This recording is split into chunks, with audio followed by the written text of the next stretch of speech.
Hi everybody, my name is Sairas Jeinsen. I'm an American expat and entrepreneur. I first traveled to China in January 2007, and until this day, I have yet to read a single positive article about China from mainstream Western media. Why does Western media always portray China in a negative light? Why are they so scared to tell the truth? I believe it can be summed up in one word: jealousy. You see, 30 years ago, no one would believe that China would be responsible for 80% of the world's poverty alleviation. Now, when China set out to grow its domestic economy by building high-speed rails and connecting every province in the country, many people told China, it's impossible to do. Your landmass is too big. High-speed rails will only work for countries like Japan and South Korea, areas with a much smaller landmass. But look at this image from 2008 to 2018 and the growth of high-speed rails in China.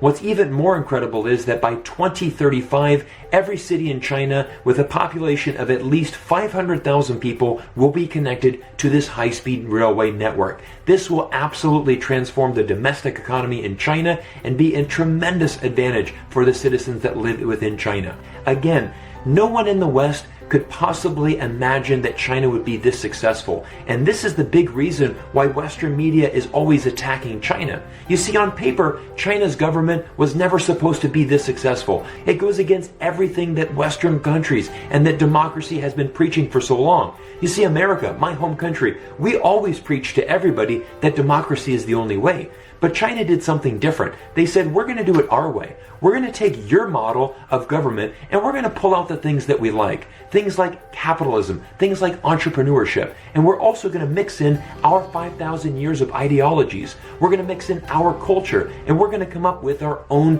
unique concept. We're going to call it socialism with Chinese characteristic, but still embrace some of these Western characteristics. This formula, this very unique formula that pretty much could not work on anywhere else in the world, but works fantastically within China, has been so successful.